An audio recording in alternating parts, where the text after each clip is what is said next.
Okay, this is a tricky one and people are going to shout at me for this, and I'm sorry, but I've got to say it. Starving yourself will likely not damage your metabolism as you may think it will.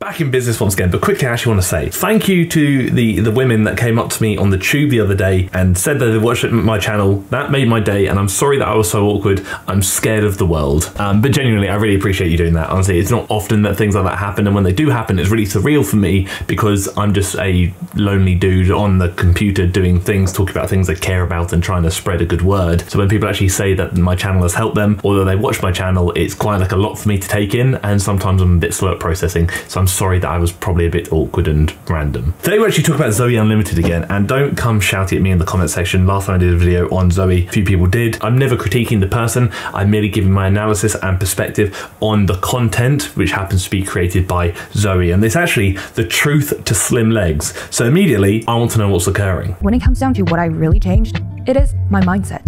Sounds confusing, but first thing first is to unlearn that you do not need to slim your legs or any other part of your body. I mean, yeah, that is valid. I think ultimately it really comes down to what you want to achieve. I think changing your mindset is certainly a great thing. I think mindset can be a very influential and powerful tool to achieve what we want to achieve. But I do agree with Zoe that you don't need to do anything. There are a few things in life you actually need to do, but I think it's more about identifying what you want to do and why you want to do it. So if you do want to lose some weight, slim down, whatever it may be, you're certainly allowed to do that if you want to, but you likely don't need to. Obviously there are considerations of like health complications where they may say you do need to, then that's obviously a different story. You likely don't need to do anything, and you shouldn't feel pressured to need to slim down or need to lose weight due to the world, due to the fitness industry, due to the societal pressures being placed on you regarding how you should look. I feel like it's better to strive to achieve those things because you want to, due to your own desires and own motivations, not because the industry or the world around you is making you feel like you need to. Because inherently, once you adopt a better mindset approaching those topics,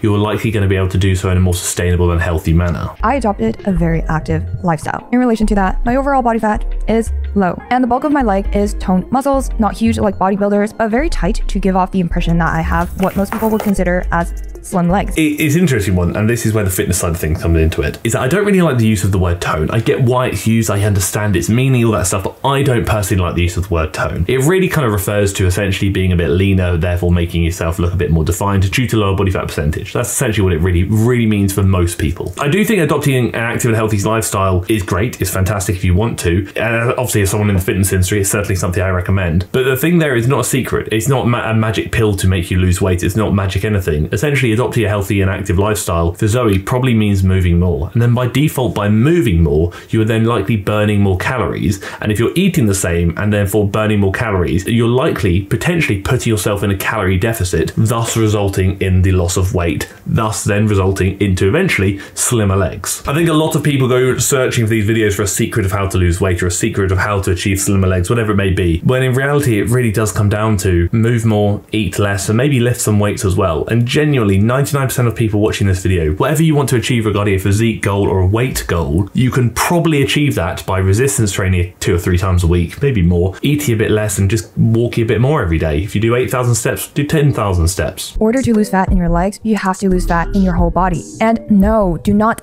ever starve yourself to go into a calorie deficit. That will only crash your metabolism. Okay, this is a tricky one and people are going to shout at me for this, and I'm sorry, but I've got to say it. Starving yourself will likely not damage your metabolism as you may think it will. Your metabolism is very robust and adaptable. When people say, oh, I got metabolic damage, whatever it may be, they probably didn't. No, I'm not saying they didn't, but they probably did not. The idea of starving yourself, essentially going to, let's say, starvation mode, for example, doesn't exist. Starvation mode is not a thing. If you're in starvation mode and you started gaining weight because you're eating too little, then essentially, for lack of a better term, why are those people who are struggling in third world countries and who don't have free access to food as we do, who are really genuinely are starving, why are they not then overweight? Is their body not gone into starvation mode? I think yes, if you want to lose weight, provided you have a healthy relationship with food and provided it doesn't negatively impact your relationship with food or your body, entering a calorie deficit can be very good. Yes, you can enter aggressive calorie deficits where you do eat a very low number of calories to maybe lose weight a bit faster, but for a lot of people that might not be sustainable sustainable. Therefore, I would agree with Zoe here, where you're actually saying starving yourself to lose weight is probably not the best thing to do, but entering a slow and controlled and sustainable calorie deficit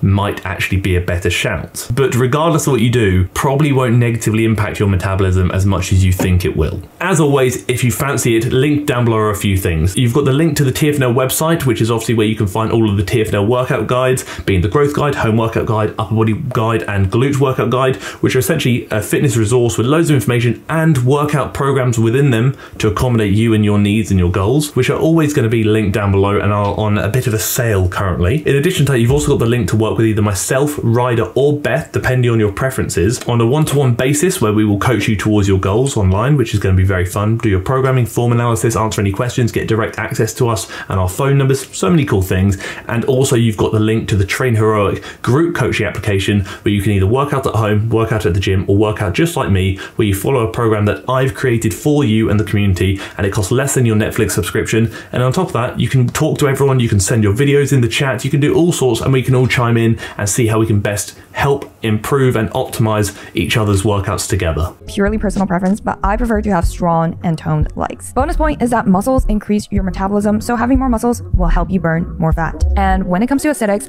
I personally do not like ultra bulky legs that a lot of men train toward, so I do the following to tone my legs. Yes, having more muscle mass will mean your basal metabolic rate is higher. Also, having more fat mass will also mean your basal metabolic rate is higher. Having more of any tissue will mean your basal metabolic rate is higher. Any tissue will increase how many calories you require to be at maintenance. And I think regardless, resistance training is fantastic. Zoe's obviously a big fan of it, which I really appreciate. We've got RDLs, we've got leg presses, we've got glute bridges, we've even got the abduction machine. Genuinely, I think people really overlook the importance of resistance training, whether you want to be a bodybuilder or simply just want to lose a bit of weight and don't want to gain too much muscle. I can really promise you this, that it really can be as simple as lift some weights 2 or 3 times a week, walk a bit more and eat a bit less. And honestly, regardless of what your goals are, I think you'll be baffled by the changes you might actually see, genuinely. And no, you don't need to squat if you don't want to. You can, and I often recommend a squat variation, but you don't need to. Elliptical is also something I do for cardio because it doesn't add a lot of strain on my knees and works out my glutes. The elliptical and any kind of cardio form will not work your glutes as effectively as you think it will. Doing things like the Stairmaster and things will obviously work the muscles to an extent because you're having to go through a range of motion against some resistance of the machine, but it's not going to provide the necessary progressive overload and intensity needed to really sufficiently work the target musculature. So for example, the glutes, the quads, etc. That's when you really need to start considering resistance training, glute bridges, squat patterns, leg presses, things along those lines. Resistance bands. The secret is how to use it. And I don't think anyone else does this, but when I was literally so busy studying for the CPA exams at home and not being able to have long workout sessions, I would wear the resistance bands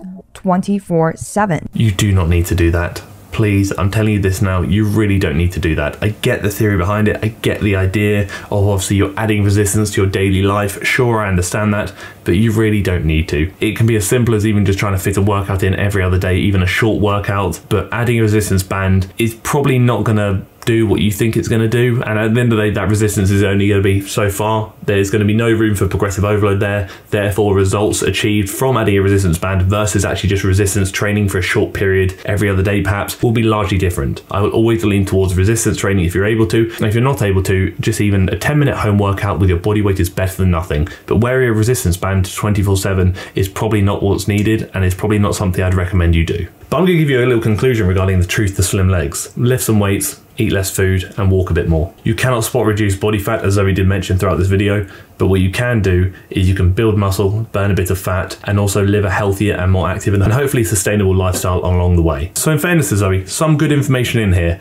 but also some things that you probably don't need to consider regardless of what your goals are. But that's it. That is the video. Thank you for tolerating me. Thank you for tolerating just my existence in life and my awkwardness on the tube in London. And thank you for tolerating the video.